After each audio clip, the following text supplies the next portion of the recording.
கங்கை கொண்ட சோழன் பாகம் 1 அத்தியாயம் 19. பிராமியம் கடுப்பூரி 6 படி, வாசா ஹரிதகி 6 படி, கோமுத்ரா ஹரிதகி 5 படி, தசமூலா ஹரிதகி 10 படி, பல்லதக 7 படி, கத்தீரம் 15 படி. மரப்பட்டைகளால் செய்யப்பட்ட இறுக்கமாக வைத்து சிறிய ஆணிகளால் அடிக்கப்பட்ட திருகு மூடிகள் உடைய வட்ட வடிவமான மரப்பீப்பாய்களுக்குள் இருந்த மருந்துகள் சொல்ல சொல்ல ஓரமாக எடுத்து வைக்கப்பட்டன. பாலகோரண்ட தைலம் 6 தூணி. இந்த தைலம் எதற்கப்பா? ஒரு 15 வயது சிறுவன் தனது தந்தையை பார்த்து கேட்க, தைலத்தை தொட்டு அவன் மூக்கருகே நீட்டுகிறார். நெடி மண்டையில் ஏறுகிறது. அவன் பின்வாங்கினான்.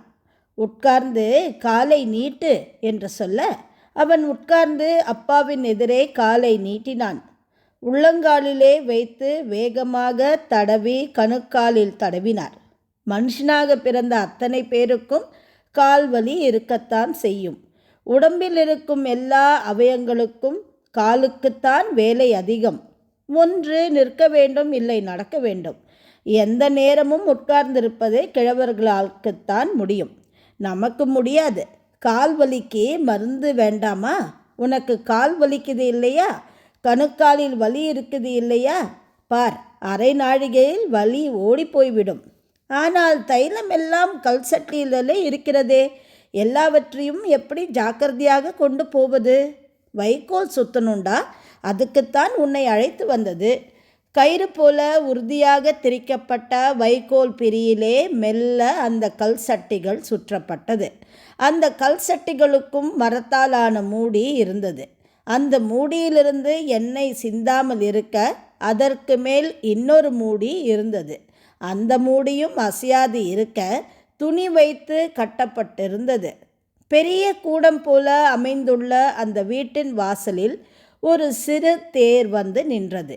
தேரோட்டி முன்னே அமர்ந்திருக்க, பின்னே நின்றபடி வந்த உத்தம சோழ மிலாடுடையார் கீழே இறங்கினார்.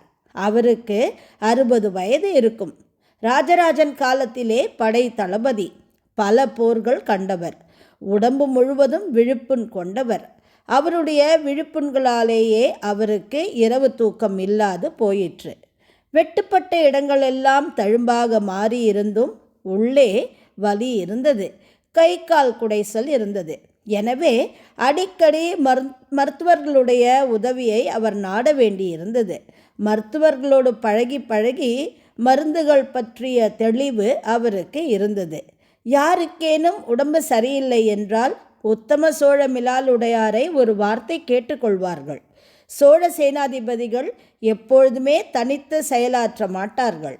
வந்தியத்தேவரும் அருண்மொழியும் இணைந்து செயலாற்றுவது போல, பரமன் மழப்பாடியாருக்கு துணையாக அரையன் ராஜராஜன் இருப்பது போல, உத்தம சோழ மிலாலுடையாருக்கு துணையாக ராஜராஜ பிரம்மராயன் என்கின்ற தளபதியும் இருந்தான். ராஜராஜ பிரம்மராயன் திருவெண்காடையை சேர்ந்தவன். கடலோடிகளுடன் மிகச்சிறந்த தொடர்புடையவன். மிக சிறந்த நிர்வாகி. அந்தணராக 16 வயது வரை நன்கு வேதமும் படித்து வளர்ந்து 16 வயதிற்கு மேலே போருக்கு போக வேண்டும் என்று ஆசைப்பட்டு அடிப்படை பயிற்சிகளை கற்றுக்கொள் என்று தகப்பனார் சொன்னதால் பூம்புகாருக்கு அருகே உள்ள கடிகையில் வாள் பயிற்சியும் வேலெறிதலும் கற்றுக்கொண்டான். வில் வளைத்து அம்பு தொடுப்பது அவனுக்கு எளிதாக வரவில்லை. எதை முக்கிய பாடமாக கற்றுக்கொள்வது என்று 3வது வருடம் அவன் தீர்மானிக்க வேண்டியிருந்தது.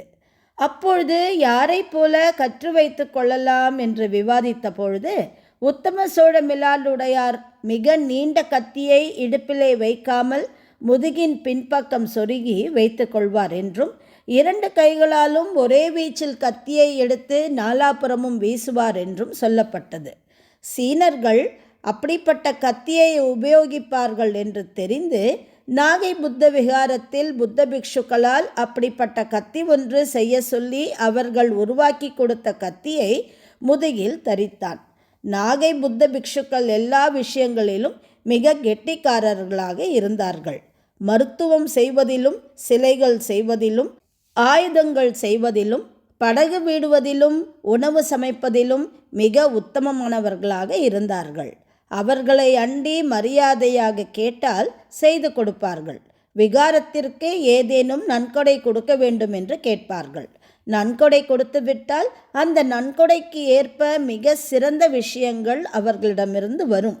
தன் விளைநிலத்தை விற்று பெரும் பொருள் திரட்டி நாகை விகாரத்திற்கு போய் இவ்வளவுதான் என்னிடம் இருக்கிறது என்று சொன்னவுடன் அவர்கள் ஒரு குறுவாளும் ஒரு நீண்ட வாளும் செய்து கொடுத்தார்கள். 4வது வருட படிப்பு முடிந்து ராஜராஜ பிரம்மராயன் உத்தம சோழ மிலாடுடையார் அருகே வந்து வணங்கினான். அவன் முதுகிலும் நீண்ட கத்தி இருப்பது பார்த்து அவர் வியந்தார். என்ன இது, எங்கே செய்தாய் என்று கேட்டார். உங்களை பின்பற்றினேன். உங்களால் முன்மாதிரியாக வைத்துக்கொண்டு இந்த கத்தியை நாகை விகாரத்திலே செய்தேன் என்று சொல்ல சுழற்றி காட்டு என்று அவர் உத்தரவிட்டார். அவன் சட்டென்று பின்னடைந்து கத்தியை முதுகிலிருந்து வேகமாக உருவிய வேகத்திலேயே எதிரே இருப்பவன் தலையை கொய்வது போல கத்தியை வீசி நாலாபுறமும் சுழற்றி மறுபடியும் அதே வேகத்தில் உரைக்குள்ளே வாளை சொருகினான். குனிந்து வணங்கினான். அற்புதம், மிக சரியாக இருக்கிறாய். அந்தணனாக இருந்து கொண்டு இவ்வளவு வேகமாக வேலை செய்வது என்பது ஆச்சரியமாக இருக்கிறது. உனக்கு இது என்ன தெரியுமா? ஒரு மரக்கட்டையை தூக்கி போட்டார். பட்டையாக இருந்த மரக்கட்டையில் ஒரு வளைவு இருந்தது. தெரியும், இது பற்றி கேள்விப்பட்டிருக்கிறேன். என்ன அது? இது வலை எறி. இந்த வலை ஏரியில் நீங்கள் மிகவும் சாகசங்கள் செய்வீர்கள். உயிரே இருக்கின்ற பருந்துகளை கூட அடித்து கொன்று விடுவீர்கள் என்று கேள்விப்பட்டிருக்கிறேன். நல்லது, இதிலேயும் பயிற்சி எடுத்துக்கொள். உனக்கு 3 வலை எரிகளை தருகிறேன். அவற்றை எங்கேனும் புல்வெளி பக்கம் போய் வீசி வீசி பழகு. முதலில் வானத்தை நோக்கி வீசு. எவ்வளவு தூரம் வீச முடிகிறது என்று கைகளுக்கு பயிற்சி கொடு. பிறகு குறிப்பார்த்து வீச கற்றுக்கொள் என்று சொன்னார். நான் உங்களோடு இருக்க விரும்புகின்றேன் என்று கேட்க அவர் யோசித்து சொல்வதாக பதில் சொன்னார். அவன் மிக மரியாதையாக வணங்கினான். உத்தம சோழ மிலாடுடையார் கிருஷ்ணன் ராமனை சந்தித்து அந்த பையனை பற்றி கேட்க, நானும் அந்த பையனை பற்றி கேள்விப்பட்டிருக்கிறேன். வா வா என்று அழைத்தால் அந்த அந்தணன் சரியாக வரமாட்டான். தானாக வருகின்ற அந்தணன்தான் தெளிவாக இருப்பான். எனவே அந்த பையனை நீங்கள் ஊக்குவிக்கலாம். எந்த கெடுதலும் வராது. சில சமயம் அந்தணர்கள் மீறுவார்கள். இவன் மீறி விடுவானோ என்ற பயம் எனக்கு இருக்கிறது. அதுவும் அந்தணனாக இருப்பதால் இருக்கிறது. அப்படியானால் ஒன்று செய்யுங்கள், அவனை என்னிடம் அனுப்புங்கள். நான் ஒரு வாக்கு வாங்கி கொண்டு உங்களிடம் அனுப்புகிறேன். கிருஷ்ணன் ராமனான ராஜராஜ பிரம்மராயரை சந்தித்தான். மன்னர் ராஜராஜர் மீது உண்டான அன்பினால் உன் தகப்பன் உனக்கு அந்த பெயர் வைத்து விட்டார் போல் இருக்கிறது. அந்த பெயர் வைத்ததாலேயே நீ வாழ் பிடித்து விட்டாய். நல்லது. உத்தம சோழ மிலாடுடையார் மிக அற்புதமான மனிதர். எப்பொழுதும் உண்மை பேசுபவர். மறவர்களுக்கு ஒரு குணம் உண்டு. ஒரு சின்ன சந்தேகம் வந்தால் கூட அதை பெரிதாக பயப்படுவார்கள். அதற்கு சத்தியம் செய்து கொடு. ஒரு காலம் உம்மை மீறமாட்டேன், உங்களுக்கு கீழ்ப்படிந்து இருப்பேன் என்று சத்தியம் செய்து கொடு. உத்தம சோழ மிலாடுடையார் சகலமும் கற்றுத்தருவார். உனக்கு வயது 30, அவருக்கு 60 வயது. கற்றுக்கொள்ள நிறைய இருக்கிறது. வலை எறிதல் மட்டுமல்ல, நீர் கண்டுபிடித்தலும் அவர் வல்லவர். எந்த இடத்தில் நீர் இருக்கிறது என்று அவர் குச்சியை வைத்து கொண்டு எளிதாக கண்டுபிடிப்பார். அவருக்கு விசுவாசமாக இருந்து பிழைத்துக்கொள். இப்பொழுது மன்னனாக இருக்கின்ற ராஜேந்திரருக்கு வைதிகமான அந்தணர்களை பிடிப்பதில்லை. அதைவிட தொண்டை தேசத்து அந்தணர்களை மிகவும் விரும்புகிறார். இப்படி போருக்கு தயாராக இருக்கின்ற அந்தணன் என்றால் இழுத்து அணைத்து கொள்வார். எனவே உத்தம சோழ மிலாடுடையாரை சேர்ந்து கொள். அவன் கீழிறங்க நில் என்று உத்தரவிட்டார். இதுவரை கொலை செய்திருக்கிறாயா? இல்லை என்று அவன் சொன்னான். விரைவில் கொலை செய்ய பழகு, வெட்டி கொல்ல பழகு. முதல் கொலை மிகவும் கஷ்டமாக இருக்கும். பிறகு மெல்ல மெல்ல அது பழக்கமாகிவிடும். அவனுடைய முதல் போரே ராஜேந்திரருடைய மகன் ராஜாதிராஜன் தலைமையில் கேரளத்தை நோக்கி போவதாக இருந்தது. கேரளத்தில் காந்தலூர் சாலை பற்றி அவன் கேள்விப்பட்டிருந்தான். காவிரி பூம்பட்டணத்தில் உள்ள கீழச்சாலையில் கேரள சாலையை பற்றி மிக பெரிதாக பேசுவார்கள். அந்த நம்பூதிரிகள் எப்படியெல்லாம் அலட்டுவார்கள் என்று சொல்வார்கள். காலில் விழுந்து வணங்கத்தான் வேண்டும், எழுந்திரு என்று சொன்னால்தான் எழுந்திருக்க வேண்டும், சுடு மணலில் படுக்க வைப்பார்கள் என்றெல்லாம் சொல்லியிருக்க அவனுக்கு அந்த சாலையின் மீது ஒரு வெறுப்பு இருந்தது.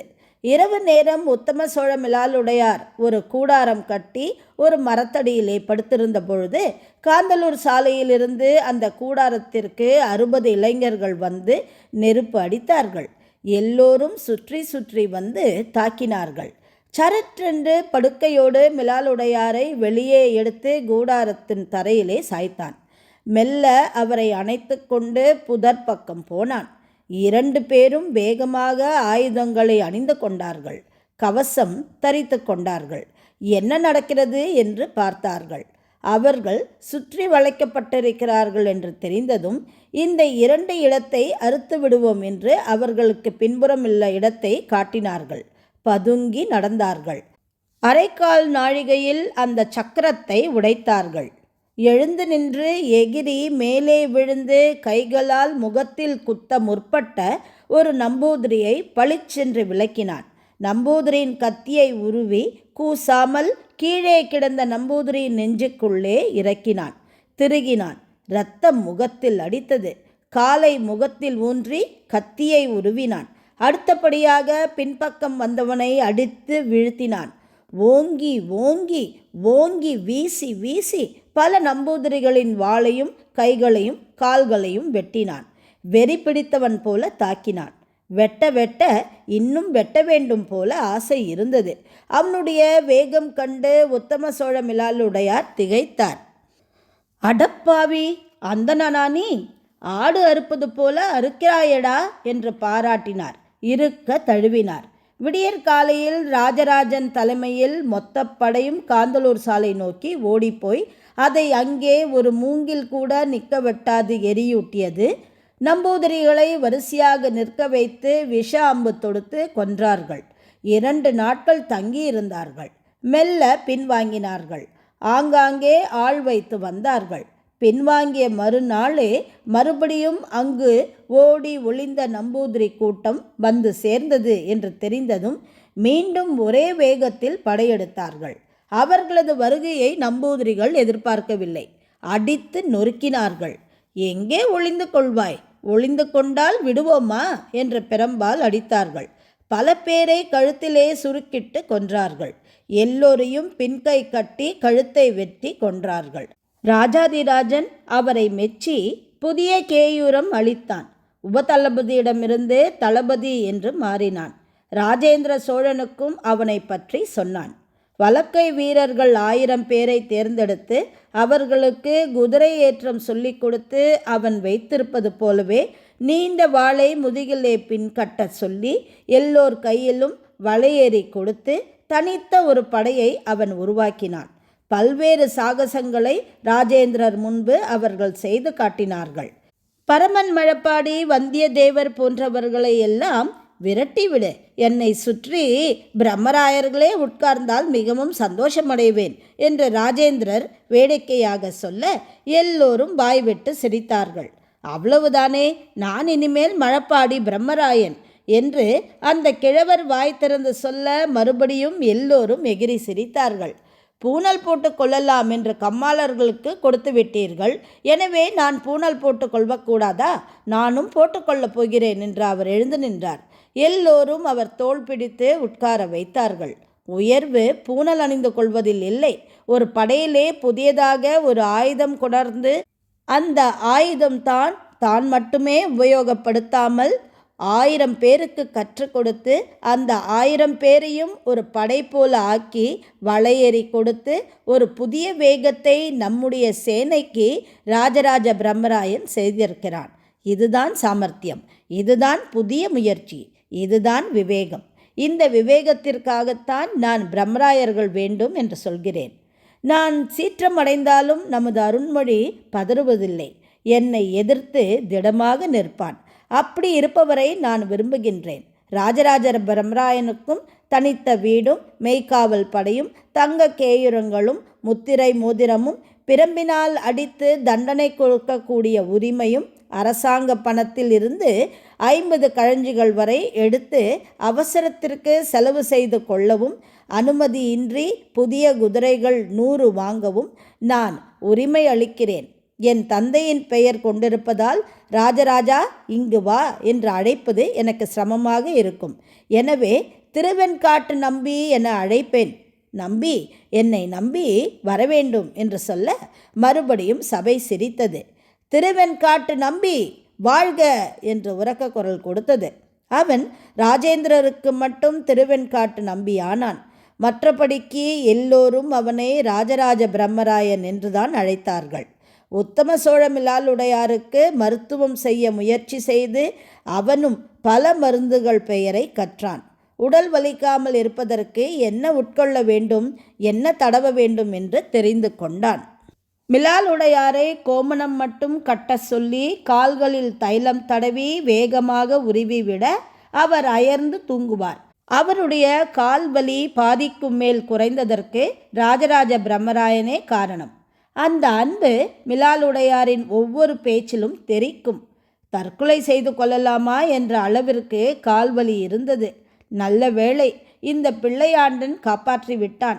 அந்தணன் காலை தொடுகிறானே என்ற கூச்சம் இருந்தது.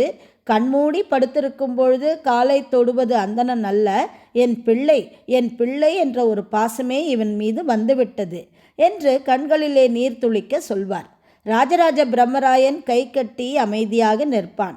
நான் செத்துப்போன பிறகு என்னுடைய இடத்திற்கு இவன்தான் வரவேண்டும்.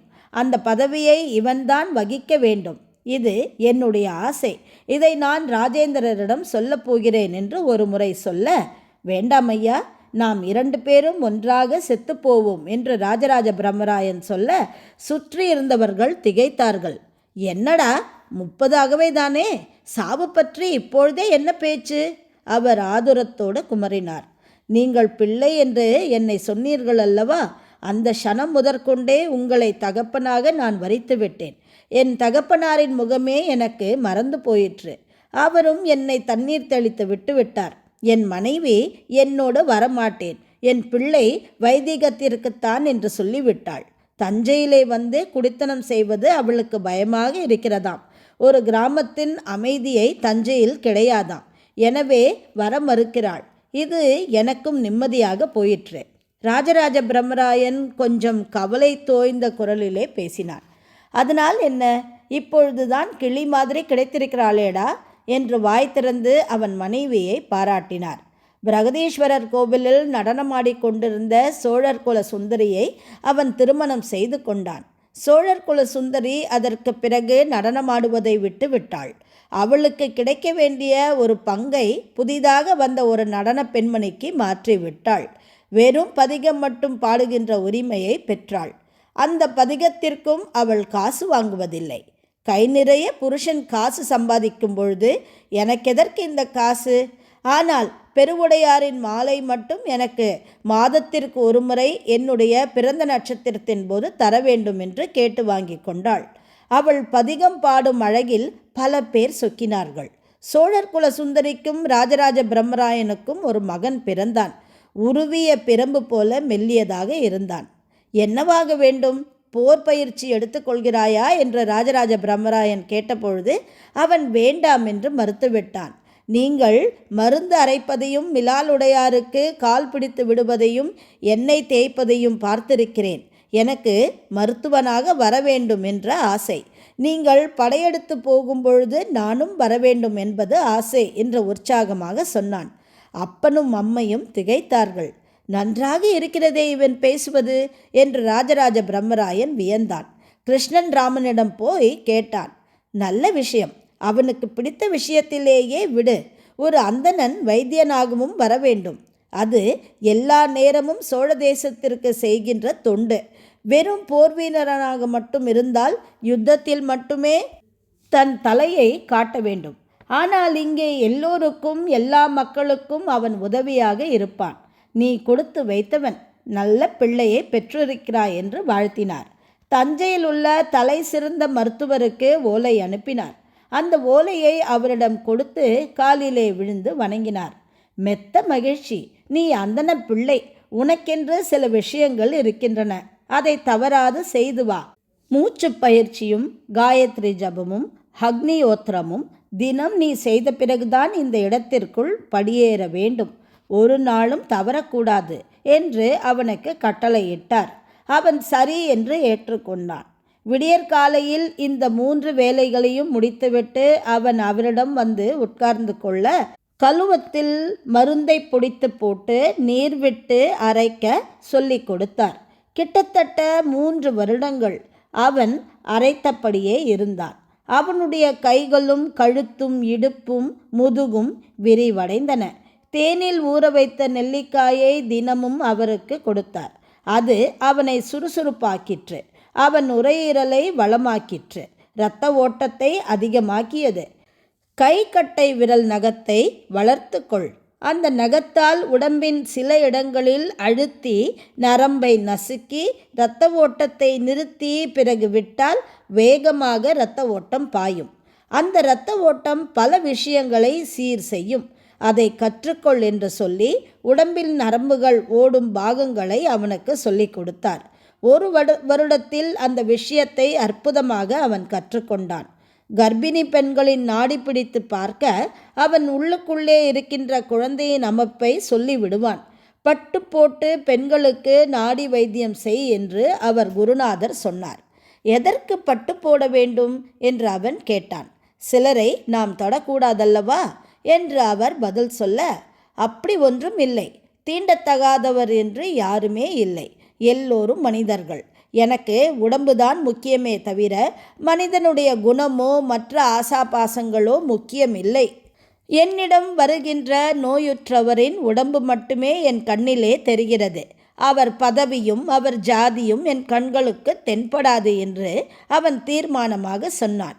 மிக சரியான ஒரு சீடனை எனக்கு கிருஷ்ணன் ராமன் கொடுத்திருக்கிறார் என்று அந்த தலைமை வைத்தியர் குதூகலித்தார். ஞானசம்பந்தன் மிக சிறந்த மருத்துவனாக விளங்கினான். அவன் நல்ல இடத்தில் இருக்கும் காலம் அதிகம் இல்லை என்று பலருக்கு தோன்றியது. மிலாலுடையாருக்கு வைத்தியம் செய்ய அப்பனும் பிள்ளையும் எப்பொழுதும் தயாராக இருந்தார்கள். சோழ தேசத்திற்காக அடிபட்டீர்கள் ஐயா, அதற்காக வாங்கிய வெட்டு உள்ளே வரை பரவி இருக்கும். வெட்டுக்காயம் வெளியே ஆறினாலும் உள்ளுக்குள்ளே நொய்மையாகத்தான் இருக்கிறது. மெல்ல மெல்ல இரத்த ஓட்டத்தை அதிகரித்துத்தான் உங்களை சரி செய்ய முடியும். எனினும் பாதிதான் செய்ய முடியும். மீதி அவஸ்தையை நீங்கள் பட்டுதான் ஆக வேண்டும். நீங்கள் மட்டுமல்ல, எல்லா மறவர்களுக்கும் இதுதான் கதி என்று மிகப்பெரிய மருத்துவராக ஞானசம்பந்தன் பேசும்பொழுது தந்தையும் மிலாலுடையாரும் வாய் பிளந்து கேட்டார்கள். இதனாலேயே ராஜராஜ பிரம்மராயரின் மீது மிலாலுடையாருக்கு காதல் அதிகரித்தது, இன்னும் உறுதியாயிற்று. அவர்கள் யுத்தத்திற்கு போய் எதிரியை சூறையாடுகின்ற விஷயம் மட்டுமல்லாது, ஒரு யுத்தத்திற்கு போகும் பொழுது என்ன மருந்துகள் எடுத்துக்கொண்டு போக வேண்டும் என்ற விஷயத்தை கவனித்து கொள்ளவும் நியமிக்கப்பட்டார்கள். வேலை தெரிந்தவர்கள் அங்கு இருக்கிறார்கள் என்பது எனக்கு நிம்மதி. வெறும் வைத்தியரை மட்டும் நம்பிக்கொண்டு இல்லாது நம்மோடு படை நடத்துகிறவர்களுக்கு இந்த விஷயம் தெரியும். வைத்தியரை என்ன செய்ய சொல்ல வேண்டும் என்று சொல்லத் தெரியும் என்பது எனக்கு சந்தோஷமாக இருக்கிறது என்று ராஜராஜித்தன் மிகவும் சிலாகித்தான். இளவல் ராஜேந்திரனுக்கு ஒரு அம்பு குத்தி காது கிழித்து போயிற்று. அதை ஞானசம்பந்தன் சீர் செய்து கொடுத்தான். காயம் காதில் பட்டதால் தலைவலி இருந்தது. அதையும் தைலம் தடவி கயிறு போட்டு இறுக்கி இரத்த ஓட்டத்தை அதிகரித்து அங்கேயும் சரி செய்தான். கண்களுக்கு மருந்து இட்டு நாசியை சுத்தம் செய்தான். 4-5 நாள் அலையாது இருங்கள் என்று கட்டிலில் படுக்க வைத்து வைத்தியம் செய்து பூரண குணத்தோடு அனுப்பினான். சோழர் குல சுந்தரிக்கும் ராஜராஜ பிரம்மராயனுக்கும் மிகப்பெரிய மரியாதை தஞ்சையில் இருந்தது. முழு நெல்லிக்காயை தேனிலே ஊற வைத்து சாப்பிடுவது என்பதை தஞ்சையிலே அவர்கள் அறிமுகப்படுத்தினார்கள். எல்லா இனத்தாரும் அதை நிச்சயம் உண்ண வேண்டும். தங்களை நோயிலிருந்து காப்பாற்றிக் கொள்ள அது உதவும் என்று சொன்னார்கள். பெரிய நெல்லித் தோட்டங்களை வளர்க்க பண உதவி செய்தார்கள். தலைமை வைத்தியரே, 1 வண்டி போதாது, 2 வண்டிகள் வேண்டும். 2 வண்டிகளும் 2 திக்கிலே பிரிய போகிறது. ஒன்று அரையன் ராஜராஜனை பின்தொடரும், இன்னொன்று சக்கரவர்த்தி ராஜேந்திர சோழரை பின்தொடரும். இப்பொழுது இருப்பது போல இன்னொரு மடங்கு மருந்துகள் வேண்டும். வழியிலே எங்கே மருந்துகள் சம்பாதித்து கொள்ளலாம் என்று கேட்க அவர்கள் பல இடங்களை சொன்னார்கள். வெட்டுக்காயத்திற்கு உண்டான மருந்துகளை அதிகம் எடுத்துக்கொள்ள மிலாலுடையார் கட்டளை இட்டார். இங்கே இளவல் என்று சொன்னது இரண்டாம் ராஜேந்திரன், ராஜேந்திரருடைய இரண்டாம் மகன். அவரையே இளவல் என்கிறோம். வெட்டுக்காயத்திற்கு உண்டான மருந்துகளை அதிகம் எடுத்துக்கொள் மிலாலுடையார் கட்டளை இட்டார். ஒவ்வொரு மருந்தையும் ராஜராஜ பிரம்மராயன் சோதித்தான். எல்லாம் மிக தரமாக இருந்தன. தனியாக ஒரு அனுமதி நீங்கள் தர வேண்டும். தலைமை வைத்தியர் கேட்டார். என்ன? உங்கள் பிள்ளையை நான் காடுகளுக்கு அழைத்து போகப் போகிறேன். எதற்கு? அங்கிருந்துதான் மூலிகைகள் கொண்டு வர முடியும். உலர்ந்த காய்களை, விதைகளை, மரப்பட்டைகளை நாம் அங்கிருந்து தான் எடுத்து வர வேண்டும். அப்படி அங்கு போய் அவைகளை இனம் காணுவதற்கு இவர் தெரிந்து கொள்ள வேண்டும். எனவே காடுகளுக்கு ஊடே போய் வேடர்களோடு கலந்து பேசி அங்கிருந்து நமக்கென்று மருந்துகள் வாங்கி வர வேண்டும். யுத்தத்திற்கு போகும் வழியிலே பல இடங்களில் நாங்கள் பிரிந்து காடுகளுக்கு போய் அங்குள்ள வேடர்களை சந்தித்து இன்னென்ன விஷயங்கள் வேண்டுமென்று கேட்கப் போகிறோம். அப்படி கேட்கும் பொழுது அவர்கள் பதிலுக்கு ஏதேனும் வேண்டும் என்று கேட்பார்கள். பொன் களஞ்சிகளை அவர்கள் வாங்குவதில்லை. சோளமோ கம்போ கேழ்வரகோ அரிசியோ அவர்களுக்கு மிக பிடித்தமான விஷயம். அரிசியை மிகவும் விரும்புவார்கள். ஒரு கலம் அரிசிக்கு உயரையே கொடுப்பார்கள். ஒரு கலம் அரிசிக்கு ஒரு ஜாடி நிறைய தேன் வாங்கி விடலாம். எனவே அவர்களுக்கென்று கொடுப்பதற்காக தனியாக அரிசி வேண்டும். இதற்கு தலைமையாக உங்கள் பிள்ளையை அனுப்பப் போகிறேன் என்று சொல்ல ராஜராஜ பிரம்மராயன் தன் பிள்ளையை அருகே அழைத்து தழுவிக்கொண்டான். நெற்றியிலே முத்தமிட்டான். எந்த வேலை செய்தாலும் சோழ தேசத்திற்காக செய்கிறாய் என்பது எனக்கு மிகப்பெரிய பெருமையாக இருக்கிறது. என் வாழ்க்கை வீணாக போயிற்றோ, சரியான பரம்பரையை நான் உருவாக்கவில்லையோ என்று வருத்தப்பட்டேன். அது இப்பொழுது இல்லை. இந்த 35 வயதில் எனக்கு நீ துணையாக இருக்கிறாய் என்பது சந்தோஷமாக இருக்கிறது. நீயும் அரச சேவையில் இருக்கிறாய் என்பது ஆனந்தமாக இருக்கிறது. சமயம் நேரும் பொழுது ராஜேந்திரருக்கு நான் அறிமுகப்படுத்துவேன் என்று சொல்ல அவன் சரி என்று தலையசைத்தான். பேசாதவனாகவே அவன் இருந்தான். வண்டி நிறைய விதவிதமான மருந்துகள் ஏறின. எங்கெல்லாம் மருத்துவர்கள் இருப்பார்கள் என்பதையும் மிலாலுடையாரை கேட்டு ஞானசம்பந்தன் தெரிந்து கொண்டான். யுத்தம் என்பது வெறும் வாளும் வேலும் மட்டுமல்ல, அது அரிசியும் பருப்பும் நிறைந்தது. அது வலிகளை நீக்குகின்ற எண்ணெயும் காயத்திற்கு போடுகின்ற மருந்தும் கொண்டது. கல் தச்சர்களையும் கம்மாளர்களையும் கொண்டது.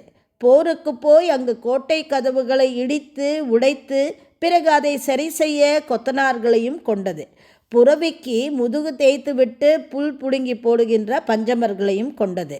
யானை மீது ஏறி நின்று எக்காலம் ஊதுவார், முரசு அறிவிப்பார் என்று பல்வேறு வேலையாட்களை கொண்டது. இந்த முறை ஞாபகமாக பொற்கொல்லரையும் கூட்டிக் கொள்ள வேண்டும் என்று ராஜராஜ பிரம்மராயன் நினைத்து கொண்டான். மிலாலுடையாரின் காதிலே சொன்னான். ஆமாம், போன தடவை தவித்து போனோம். வெண்கலத்தை தங்கம் என்று நினைத்து எடுத்து வந்தோம். இந்த முறை நிச்சயம் நாம் சரியாக அதை செயல்படுத்த வேண்டும் என்று சொல்லி தேரேறினார்கள். அவர்கள் பொற்கொல்லர் இருக்கும் இடத்தை நோக்கி போனார்கள். கூடை கூடையாய் மருந்துகள் மாட்டு வண்டியிலே ஏற்றப்பட்டன. ஞானசம்பந்தன் தலைமையை வைத்தியரை விழுந்து வணங்கினான். நான் தொலைதூரம் போகப் போகிறேன். உங்கள் ஆசிர்வாதம் வேண்டும். இன்னும் அதிகம் கற்றுக்கொள்ள வேண்டும் என்று ஆசிர்வாதம் செய்யுங்கள். இன்னும் புதிய மருந்துகள் கொண்டு வர வேண்டும் என்றும் செய்யுங்கள். அரசர் கங்கை நீர் கொண்டு வருவதற்காக போகிறாராம். அப்படி ஒரு எண்ணம் அவருக்கு இருக்கிறதாம். எனக்கு புதிய மருந்துகள் கொண்டு வர வேண்டும் என்கின்ற எண்ணம் இருக்கிறது. நல்ல மருந்துகளோடு சோழ தேசம் வருவேன் என்று அவன் உற்சாகமாக சொன்னான். அவனை எல்லா வைத்தியர்களும் தலை தொட்டு ஆசீர்வதித்தார்கள்.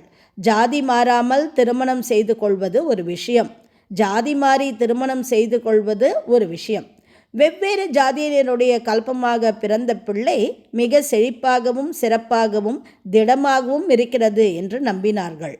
கலப்பின பிள்ளைகளுக்கு மரியாதை இருந்தது. ஞானசம்பந்தன் கலப்பின பிள்ளை, சீராகவும் செழிப்பாகவும் திடமாகவும் வளர்ந்த பிள்ளை. அவன் வைத்தியத்தின் புதிய முறைகளை கற்று வருவான். சோழ குலத்தை இன்னும் சுகமாக இருக்க வைப்பான் என்ற நம்பிக்கை எல்லோருக்கும் இருந்தது. இத்துடன் இந்த அத்தியாயம் இங்கு நிறைவடைகிறது. மீண்டும் கதையின் தொடர்ச்சி நாளை. வணக்கம்.